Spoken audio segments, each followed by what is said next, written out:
Ryan Reynolds here from Mint Mobile with a message for everyone paying big wireless way too much. Please, for the love of everything good in this world, stop. With Mint, you can get premium wireless for just $15 a month. Of course, if you enjoy overpaying, no judgments, but that's weird. Okay, one judgment. Anyway, give it a try at mintmobile.com/switch. Upfront payment of $45 for 3-month plan, equivalent to $15 per month required. Intro rate first 3 months only, then full price plan options available. Taxes and fees extra. See full terms at mintmobile.com. Your snacking routine can get a little dull. Time for an Oikos remix. Like a crunchy storm of sea salt praline pretzels, dark chocolate, and butter toffee, showering down into a smooth, creamy yogurt. Enjoy 3 Oikos Remix varieties with epic mix-ins and 11 grams of complete protein per 4.5-ounce serving. See RemixYogurt.com. This is Let the Record Show, using common sense. Now, here are your hosts, Judge Richard Weinberg and Chairman Jesse Garcia. Welcome back to Let the Record Show with Chairman Jesse Garcia of the Republican Party. Jesse is the Vice Chair of the New York State Party, as well as being the County Chair of the Republican Party out in Suffolk County, Long Island. With us is our good friend, co-host, noted attorney, commentator, and essayist, Eric Levine. Gentlemen, a lot's going on in the world. A lot of it's very, very troubling to me.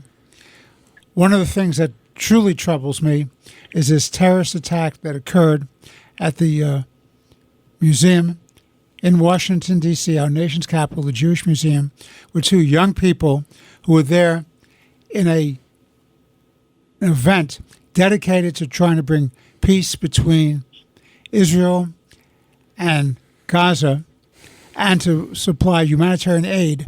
As they came out of the event, they were gunned down by a savage yelling, "Free Palestine." Free Palestine. Free Palestine. It's so deep and intricate and well thought out. You want to give it all the credit that it's due. Well, it's awful, because what we're living in, Jesse and Eric, is a world that deeply troubles me. The anti-Semitism is rampant across the United States. It's rampant in Europe. It's rampant in the Middle East. We're in troubled times. And, the old saw about, first they came for the Jews and then they came for me. Well, that's exactly what we have going on. You have these Islamist fundamentalists, these true believers, this death cult, who believe that the little Satan is Israel, and Israel is in the way of their hegemony over the world, and they have to take out the big Satan, and the big Satan is the United States of America. And we're the last bastion of hope for Western civilization. Otherwise, what we're going to do is we're going to have 100 years war. The mechanics of war will go on. There'll be fights in city after city, state after state, country after country. It'll be total chaos with advanced weaponry. We're talking about the breakdown of world civilization. This is serious business. It has to be stopped. And which leads me to the question is, so Trump goes on his grand tour to the Middle East, and in the short term, what was accomplished, in the long term, what was accomplished. I respectfully submit it's nice to have trade. It's nice to have feel-good sessions. And I commend the president for trying to build up relationships. But when you're dealing with true believers, with zealots, trade is not the answer. Domination of their worldview is the answer for them, and there is no deal with them. And which leads me to my next point. You can't trust Iran. Iran keeps insisting that it wants a deal. The Trump administration is working towards trying to get a deal. I think they're naive. I think they're making a mistake. I think they're just going to reintroduce the naivete of the Obama administration, the Biden administration. You cannot make a deal with these people. You cannot allow them to have the capacity to have nuclear weapons, because that will be an incredible game changer. The whole world will feel the pain and the dangers of them having nuclear weapons. There's not going to be mutually assured deterrence when you believe, as they do, that they have a God-given mission to destroy their enemies who do not believe in the same God or the same religious views as they have. Eric. Well, let's start with the brutal murder. It's outside the Jewish Museum in D.C. Sarah Milgram, the young woman who was killed, I can't say she was a friend of mine, but I met her. So that just tells you how close we are. I could have been just walking down the street chatting with her. These are savages we're dealing with. So the chant as they're being shot, she and her boyfriend, free, free Palestine. Free, free Palestine. You can't free something that doesn't exist. There is not now, nor has there ever been, a sovereign Palestinian state. It's never existed.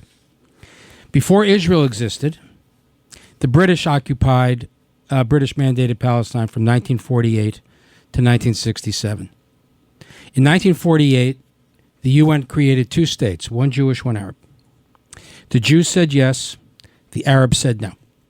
And 5 Arab states attacked Israel in an attempt to destroy it, and they lost. Egypt occupied Gaza from 1948 to 1967. Jordan occupied Judea and Samaria, the West Bank, from 1948 to 1967. Do you remember anybody chanting free, free Palestine then? Nobody cared. Nobody cared. Before the British in 1940, before the Israelis and the British mandated Palestine, the British were there from 1917 to 1948 when they left. Were people shouting free, free Palestine? No. There's just a bunch of Arabs then. Before the British, it was 500 years of Ottoman rule. Before the 500 years of Ottoman rule, there were a whole bunch of Muslim caliphates.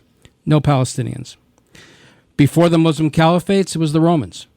Before the Romans, it was the Greeks. And before the Greeks, it was the Jews. The Jews are the only people that have ever been there continuously for the last 2,000 plus years. There's never been, and there is not now, a sovereign, free Palestinian state because it's just never existed. It's never been recognized by anyone. And what's a very telling sign is that in November 1941, the Mufti of Jerusalem, he was the unquestioned leader of the Arabs who lived in British-mandated Palestine at the time, met with Adolf Hitler in Berlin. And what the Mufti told Hitler was, in exchange for you recognizing our right to become part of Greater Syria, not our own state, but to become part of the Greater Syria, we will agree to implement the final solution from the river to the sea. There's where it originates. We will exterminate the Jews just like you're exterminating them in Germany. So this notion that we have to free Palestine, there is no Palestine. There could have been. Has the Arabs not said no in 1948? There could have been. In 2000, President Clinton negotiated or attempted to negotiate a deal between Ehud Barak and Yasser Arafat. It failed, and Arafat very famously said to Bill Clinton, "Mr. President, you're a great man." And Bill Clinton said to him, "No, I'm a failure, and you have made me one." Arafat, and Clinton is very clear on this, that Arafat walked away from a two-state solution. Why? Because he would not recognize the right of a Jewish state to live within secure and recognized borders. He wanted to continue the struggle. In 2005, Ariel Sharon, now in hindsight, of course, a tragic mistake, withdrew all Jews from Gaza because the Israelis won Gaza in the 1967 war. So from 1967 to 2005, the Israelis ruled Gaza. And he took every single Jew out, every IDF member, every civilian, every farmer. They all left, and left in its place a complete infrastructure of farms, of factories, of schools, of hospitals. And Hamas turned it into a terrorist hellhole. So they chose not to have a state. They chose to have a terrorist hellhole. And in 2008, President W. Bush, negotiated an even better deal for the Arabs with Mahmoud Abbas, with the Israeli Prime Minister. And Abbas said no. Of course, he learned at the feet of his mentor, Yasser Arafat, and walked away from the deal and launched the Second Intifada. Arafat launched the Second Intifada, and Abbas launched the War of Knives. So They could have had a state, 48, 2000, 2005, 2008, and each time the Jews said yes and the Arabs said no. So when these people start chanting free, free Palestine, what they're really saying is let the savages take over the Middle East, because that's who these people are. On the president's trip to the Gulf, some mixed stuff. I'm not sure why we're taking a plane from Bahrain. I'm sorry, from Qatar. I think we can build our own planes. It's a nice gift, but I'm not sure it's the best idea. And the one risk, I think the bigger risk that the president's taking is he's making these deals with Saudi Arabia, he's making a deal with Qatar, he's making deals with the UAE. Now, the UAE is already part of the Abraham Accords, but part of the theory was that for full normalization or a closer relationship with the United States, that path went through Jerusalem.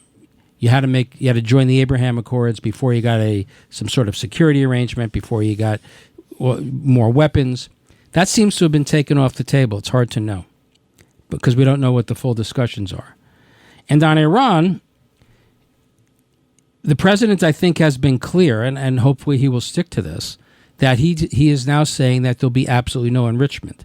Now, I know Marco Rubio was on the Hill yesterday, I believe, and testifying, and he was very clear that the Trump administration will not support any Iranian enrichment. And if there is going to be an enrichment, that's an Obama deal. And hopefully it'll go to the Senate and be voted no. Because if you can enrich a little bit to a civilian nuclear program, you can enrich a lot. So there can't be any enrichment and there can't be any centrifuges. And I take great comfort in the fact we had, I've listened to senators on the Republican side, and I think there's generally bipartisan support for the idea that there can be no enrichment. But certainly if there is a deal, it must be sent to the Senate to be voted on for ratification as a treaty to give the Senate the opportunity to vote no. Jesse, your thoughts? I share both your thoughts. I think that this was a disaster. My heart and thoughts and prayers go out to the families of those two Jewish staffers from the embassy, and I hope and pray that there's swift justice that comes from that domestic terrorist.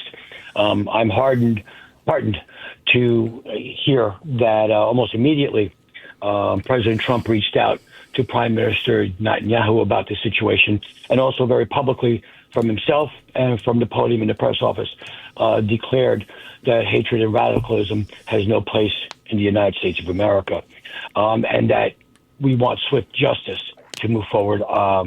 And once this individual, I believe, is going to be in court by the time this show airs. This is symptomatic of what we've seen. And it's unfortunate that after years of a superpower like the United States of America, basically allowing this anti-Semitism to grow, to go on in off our shores, and then also allowing it, and by their silence and inaction, condoning it on our own grounds here, that it has taken fruit. It has allowed people to take up this mantle, whereas maybe they would not have, because they would have been told that this was wrong. They faced no consequences under the Biden administration, and so they thought it was easy to run rampant. And I mean that in different communities, different in political parties, like the Democratic Party, even by the airing of this radio spot, Democrats like Congresswoman Omar have not condemned the perpetrator in this hate crime from shooting these two individuals, these innocent individuals. But I know and I see that there's a difference. President Trump is utilizing his authority, his powers, whether they be by the powers of the purse, the power of the podium, the bully pulpit, his actions through executive orders to stamp out anti-Semitism. Hate is not free speech. And if a campus or any municipality is going to accept federal dollars, they're going to have to accept that they can't allow this type of activity to move forward. As it pertains to the president's trip to the Middle East, I think everyone's making too much of the whole accepting the gift of the 747. I really do. If we could build a plane so easily, we would have had the new Air Force Ones in place. They've been delayed now after 2 administrations. But really, as you move forward, during his trip, these economic ties and these defense ties with these countries are what's going to isolate Iran, and it's also going to assist in the acceptance by the Arab countries of Israel and its rightful place in the world community. Even President Trump, during his remarks, had urged and we saw a day where Saudi Arabia will be joining the Abraham Accords. We maybe can debate some of the principles of the policy statements that were made here and there, but I don't think, and I think we said, and I said this last week, at the very least, now you see that American authority, American power is back in the Middle East. It's not sitting on the sidelines. It's not creating a vacuum where other countries, whether it be China, Russia, or Iran and its proxies, are now filling that vacuum and using it as a platform to attack our ally, which is Israel. And of course, the overreaching issue here, and that we should always point to, is that where there was a gulf between Israel and the United States under the Biden administration and during the Obama administration, there is no daylight between America and Israel when it comes to the protection of that nation, its people, and its ability to have a free, loving society and future there. There is no daylight.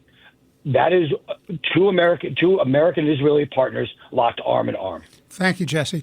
This is Let the Record Show with Chairman Jesse Garcia of the Republican Party, noted attorney, commentator, and essayist Eric Levine. I'm Judge Richard Weinberg. When we come back for our second segment, we'll be having United States Senator Shelley Capito. Please stay tuned for more interesting and important conversation. Let the Record Show is on the air.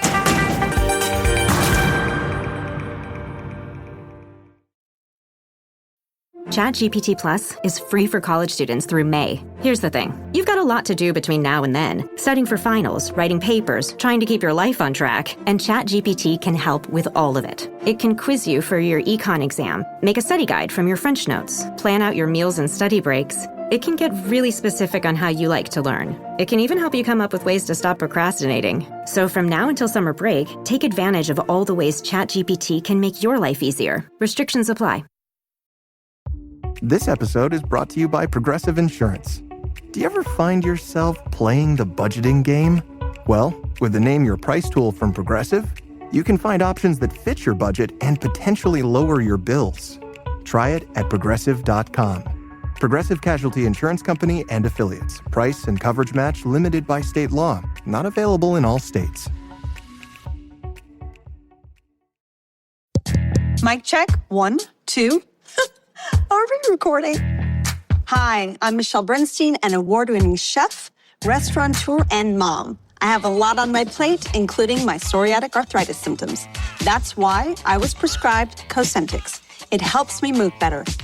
Cosentyx secukinumab is prescribed for people 2 years of age and older with active psoriatic arthritis. Don't use if you're allergic to Cosentyx. Before starting, get checked for tuberculosis. An increased risk of infections and lowered ability to fight them may occur, like tuberculosis or other serious bacterial, fungal, or viral infections. Some were fatal. Tell your doctor if you have an infection or symptoms like fevers, sweats, chills, muscle aches, or cough, had a vaccine or plan to, or if inflammatory bowel disease symptoms develop or worsen. Serious allergic reactions and severe eczema-like skin reactions may occur. Learn more at 1-844-COSENTYX or Cosentyx.com.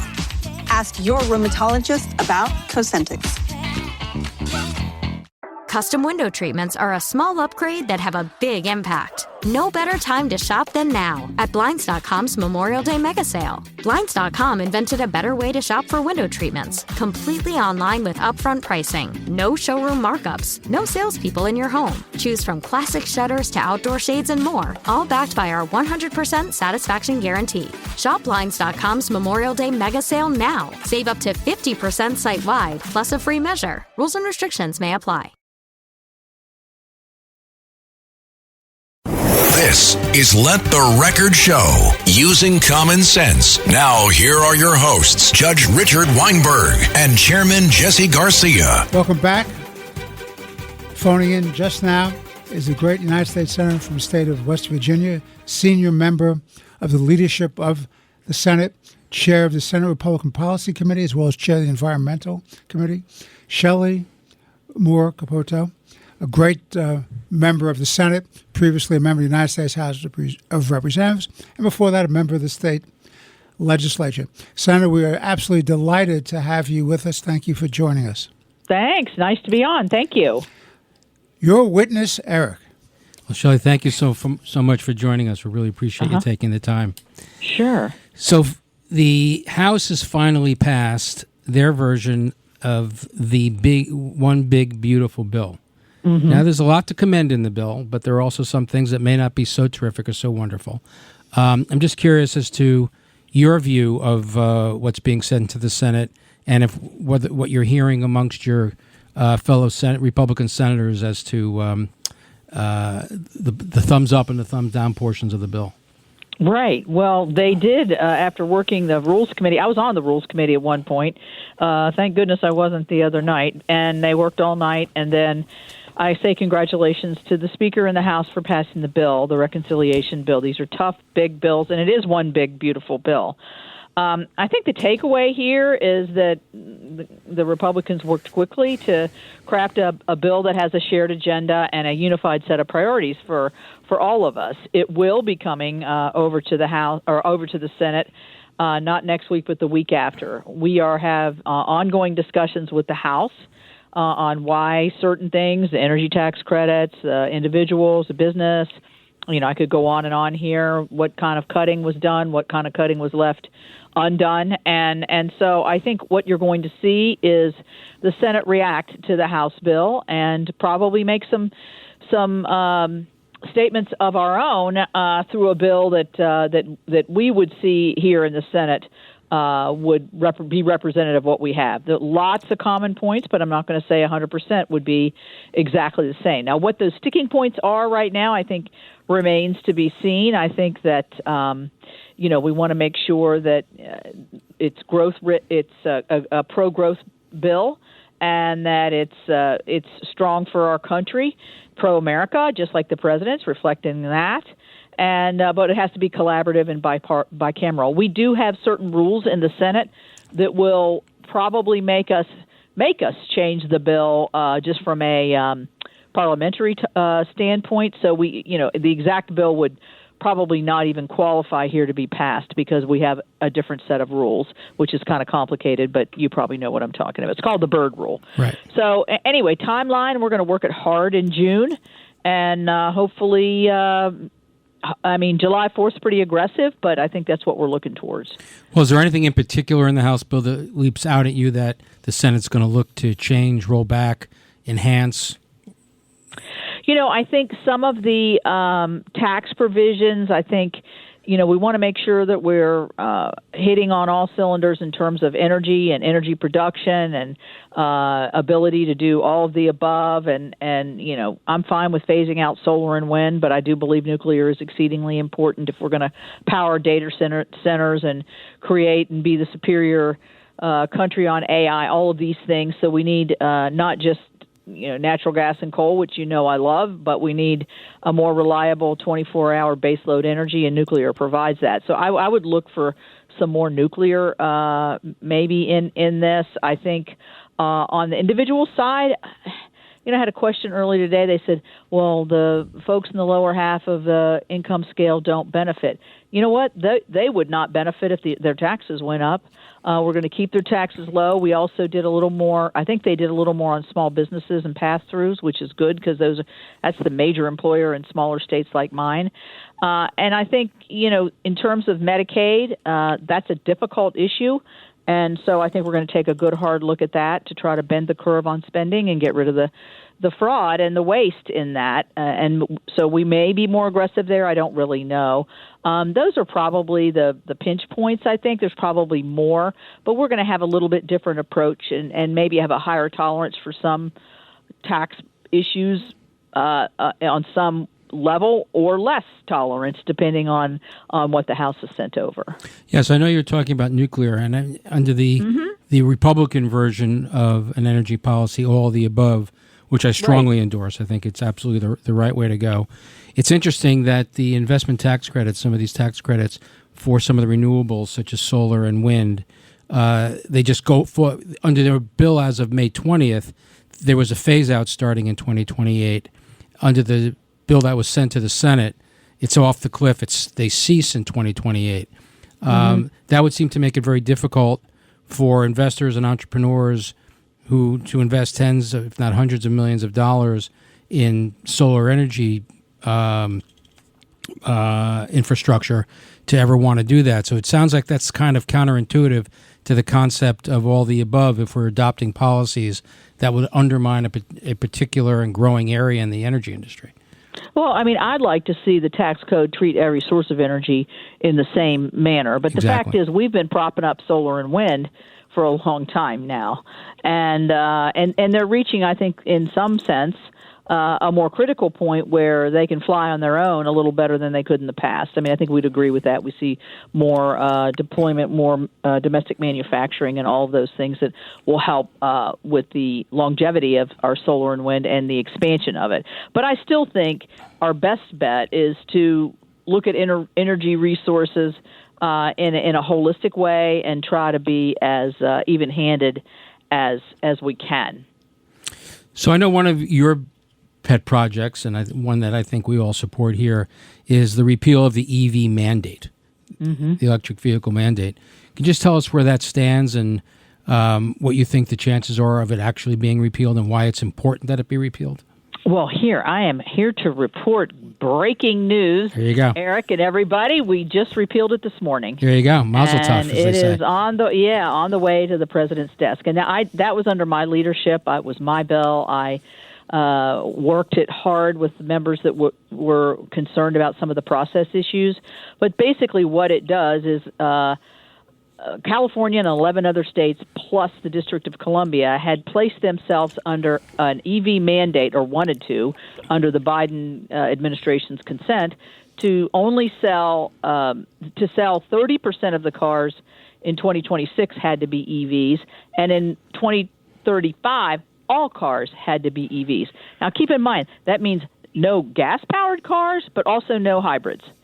And, that is a crushing economic thing. It gets rid of consumer choice in parts of my state and parts of New York. An electric vehicle is just not practical. It gets too cold. You got hills. You have no, you got range anxiety all over the place. Plus, you don't have the infrastructure to charge these. So I think, let's let the consumers choose what they want to drive. More people are buying electric, but it's kind of tailing off right now. And even in New York, you only have the vehicles that were sold last year, only 10% of those were EVs, and so next year it would have to jump to 30. Now, do you really think that that's reasonable? No. So we got rid of it. So God bless you, Senator. A great accomplishment. Yeah, thank you. Yeah, so one of the great ironies when I'd always listen to people as to why they support the EVs is because it's so good for the climate under the climate cultists. But you'd ask them, where does the energy come from? Where does the electricity come from? You plug it in, but it doesn't just come out of a wall.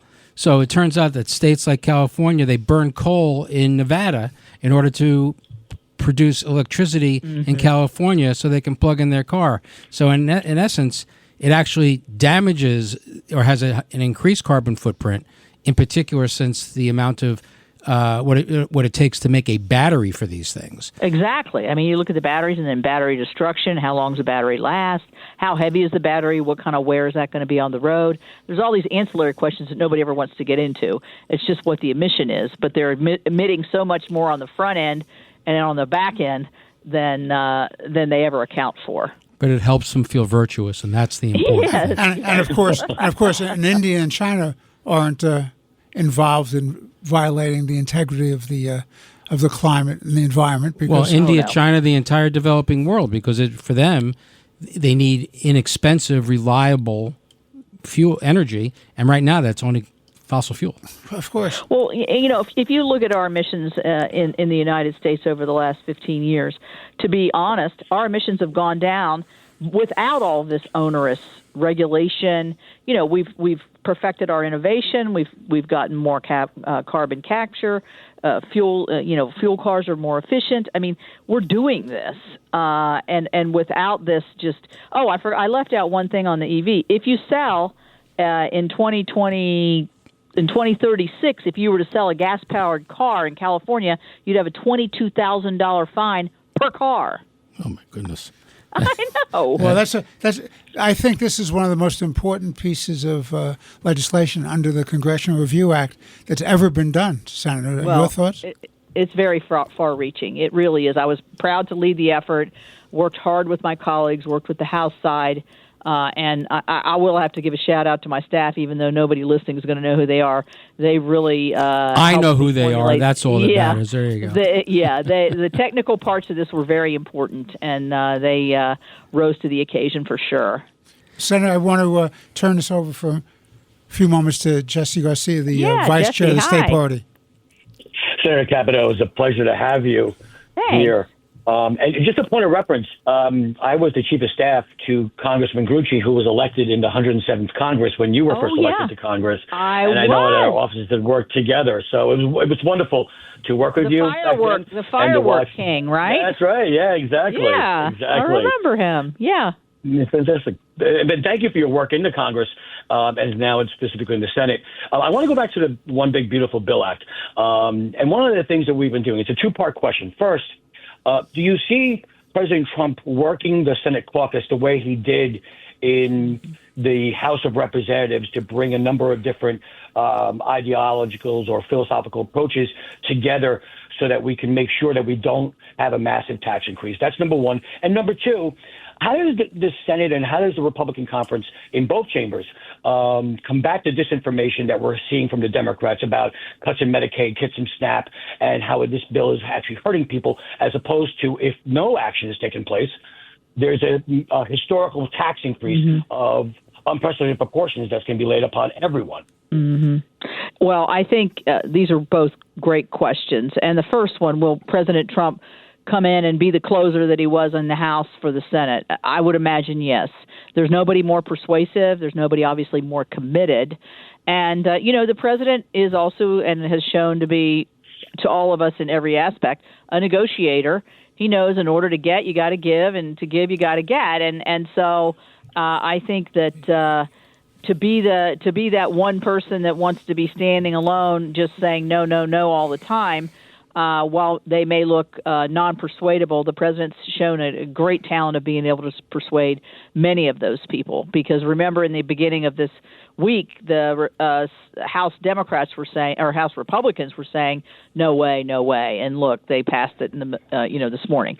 So I do think the president, and I won't even say if he's needed, because he's always going to be needed, and whether it's phone calls or coming to the Hill or having members down to see him, either or, I think the president is up and ready and will be very persuasive here. So that's yes. How do we combat Democrat disinformation, particularly on areas like Medicaid and SNAP? Obviously, these are programs created for people who can't, in many cases, care for themselves. They don't have enough money for food. Some of them have disabilities, and some of them have just, the vulnerable, and that's who we want to take care of. That's, I think, what makes us so great as a country, in that we do take care of everybody as much as we possibly can.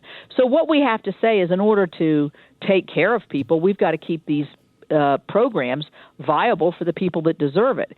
So if a Democrat wants to say to me, well, maybe 6,000 people might lose their coverage, guess what? Those 6,000 people weren't entitled to coverage. They were covered in 2 different states. They hadn't properly signed up. They started making more money than they need to make to stay on Medicaid. You can't stay on under those premises. They're here illegally. I mean, you could go on. So that, I think, when they say that you're cutting these benefits, you're basically ridding the program of folks that shouldn't be on it or are abusing the system. Why are we opposed to that? We should be, because that's going to make our tax dollars go farther and take care of those vulnerable people a heck of a lot better, because the program will be able to be run for a longer period of time and more efficiently.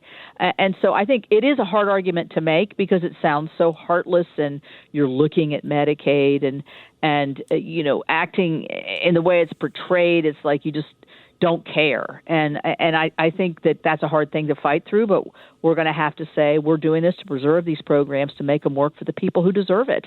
And that, to me, is an easy case to make, even though I have a state who has a large population that's on Medicaid. Senator, I want to switch gears. I'm going to turn you back to Eric in a moment.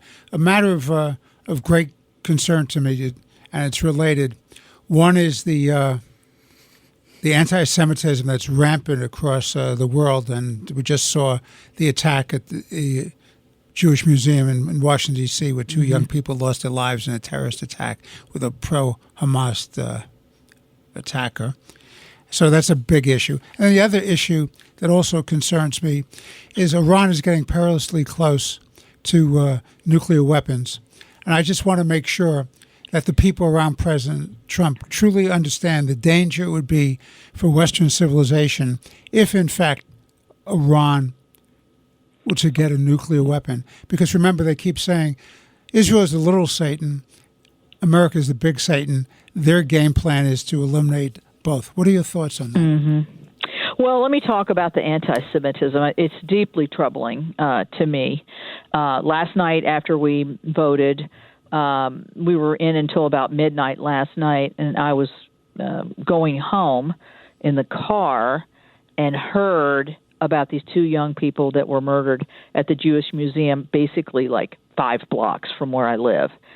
And it was just shattering. And then you see the pictures of this gorgeous young couple that were in love and just doing what they love. And so just because they're Jewish, some wacko who's anti-Semitic and a pro-Hamas guns them down in cold blood. You know what? You guys probably do the same thing, but I mean, you think as a parent, what does that feel like when you get that phone call and find out what's happened? And so I think, I can't believe this is happening in our own country. I mean, honestly, when you see Columbia University, when you see some of the other universities, when you see these, what kills me is they have protests, pro-Hamas protests, and they all wear masks, so you can't figure out who they are. That's real brave. Yeah, the cowards. And the cowards. And so I think we've got to, and I think the president has been very vocal on this. He's saying to schools that if you tolerate Semitism, you are not going to get federal funding. Good, because that violates federal law. And so you shouldn't be getting federal funding. And I just think we need to be as positive and teach our children and young people, because these are young people that are protesting and young people that are killing. That guy yesterday was, 20 or 25, but he was young, certainly by my standards, young. And how do you grow that heart? And that's what we got to watch out. Is it growing it here at home? Yes, I feel that it is. I don't think it's just more blatantly out there. I think it's bigger than it's been. I do think some of it's been hidden for a while. Now people decide that it's something they can do in public. I mean, they were burning their diplomas at Columbia yesterday or day before. Well, it's about what they're worth, I guess. But my gosh, think about, I don't know, the money that they paid for. If they're from a different country, they've come here, lived our freedoms, gotten our education, and then they do this. It's just sickening to me. So, yes, the anti-Semitism, I support the president's measures here.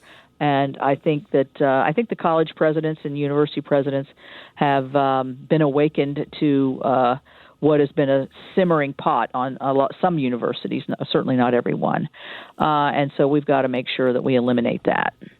Well, in large part, where I don't necessarily agree with you is that I don't know that the colleges, the administrators, and the faculty do get it. I actually think most of them support it.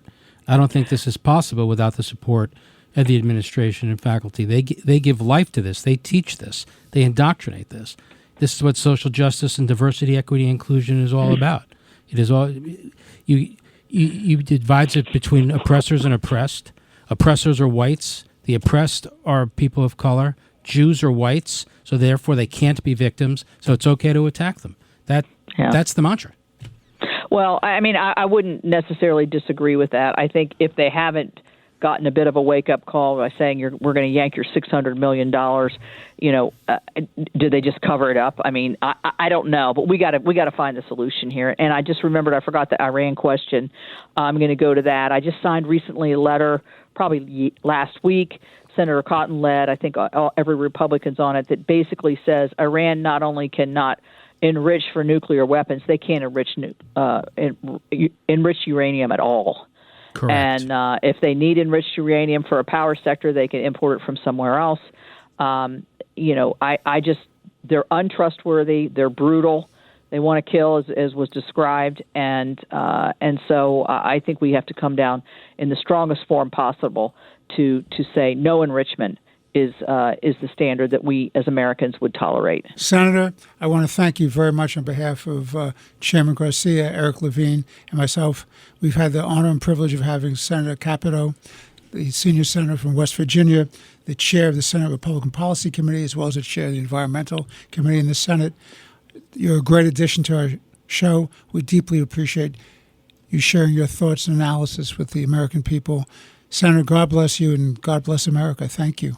And have a great Memorial Day. Thank you very much, Judge. Thank you, Jesse. And Eric, thank you. You guys enjoy Memorial Day. It's a good time to pay tribute to those who are working and have worked to protect our freedom and have lost and paid the ultimate price. So it's a solemn day. Thank you, Senator.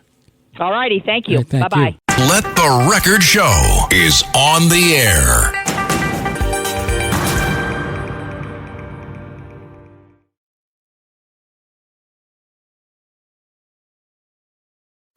This is Let the Record Show, using common sense. Now, here are your hosts, Judge Richard Weinberg and Chairman Jesse Garcia. Welcome back to Let the Record Show. This is our third segment today with Chairman Jesse Garcia of the Republican Party. Jesse is the Vice Chair of the New York State Republican Party and the County Chair of the Suffolk Republican Party. And noted commentator, essayist, and attorney Eric Levine, our esteemed and wonderful co-host. So, gentlemen, a guy named Biden was president of the United States, or was he?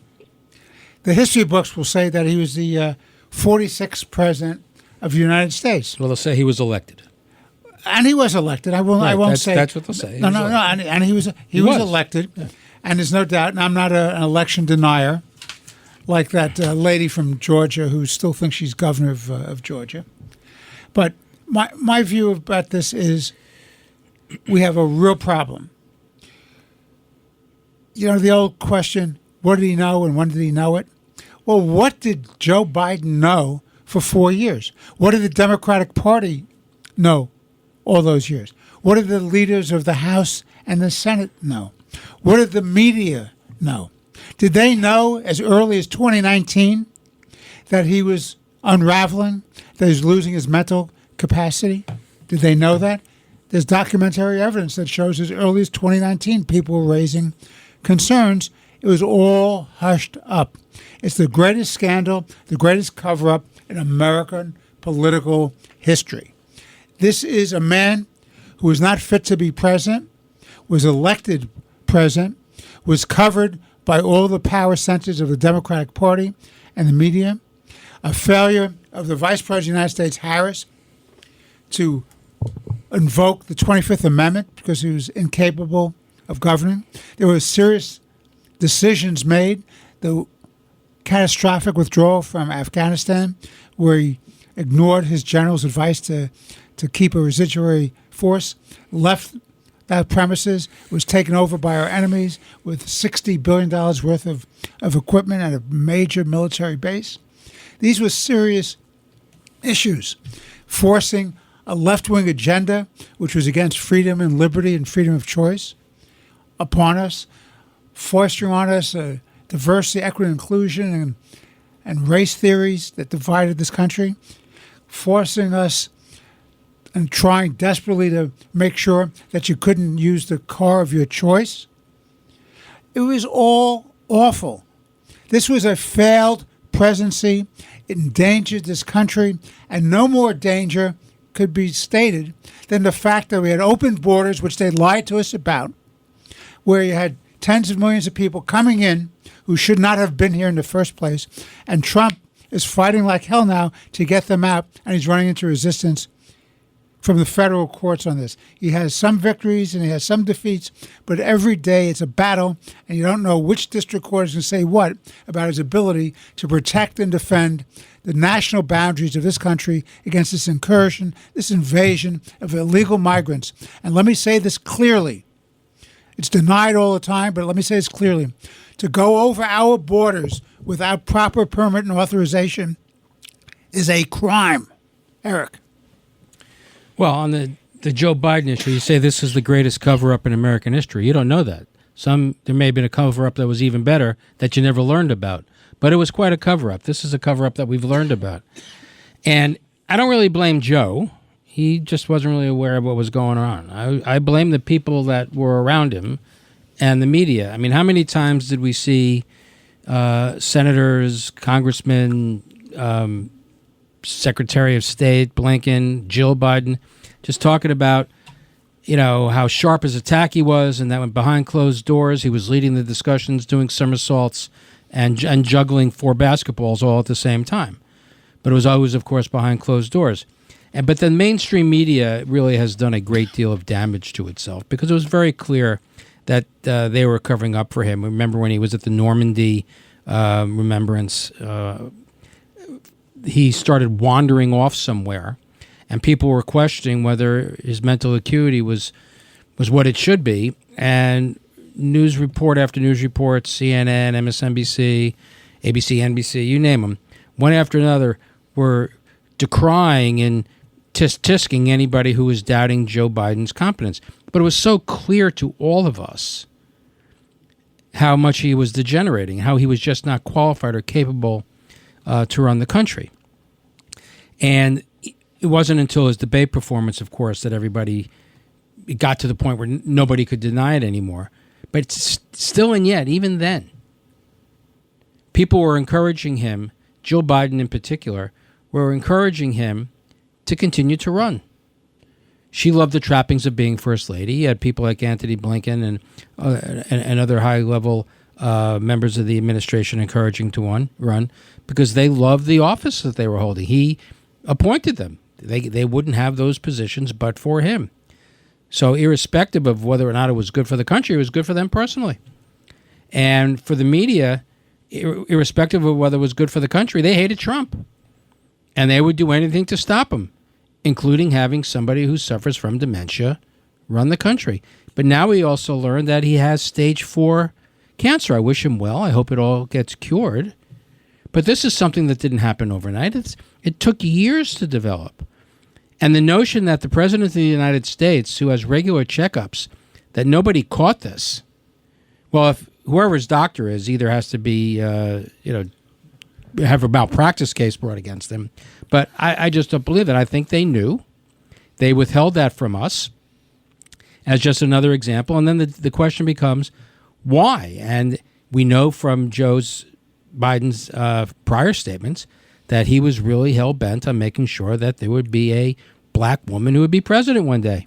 So I am not, I can't know for sure, but I think it is certainly within the realm of possibility that he was aware of the cancer and people were aware of his dementia, that he would run, they thought he would win, and then relatively shortly after the election, he would step down and Kamala Harris would be the first woman of color to be elected, or she wouldn't have been elected, to become president of the United States. The whole thing reeks. The whole thing reeks.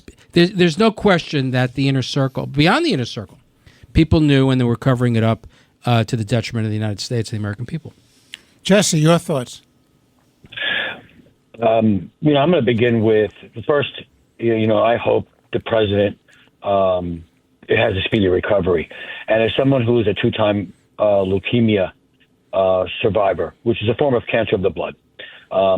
It's true. This is that stage 4 cancer does not come up in just weeks or months. It is built up.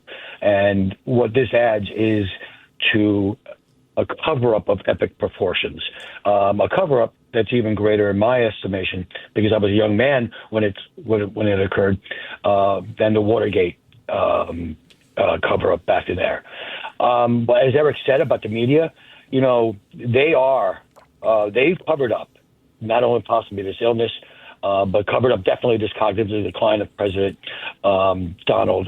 President Biden. And the mass media is complicit in this. And that's why, as it was pointed out, we just said, they're not trusted anymore. But what I find ironic and I find troubling is that all these books that are coming out now by reporters who stood in front of us for 4 years and said, been beat up and denigrated anybody that challenged the notion that there was a cognitive decline of the President Biden.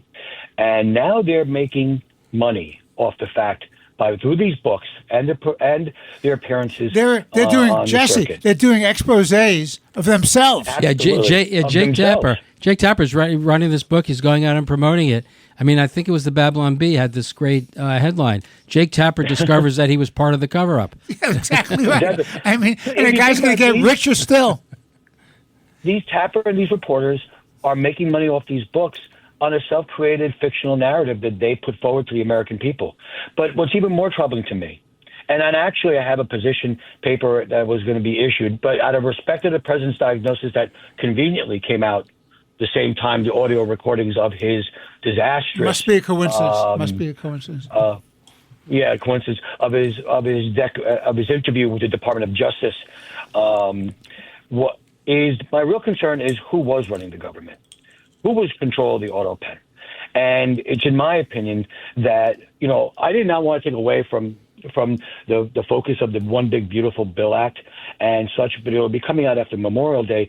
But I'm not big on investigations, but I think this is one for the soul of our union and our Constitution, that we need to have an investigation, a real nonpartisan investigation as to who controlled the auto pen, what was being signed by the auto pen, what executive orders were taken, what actions were taken, what decisions were being made in the Situation Room.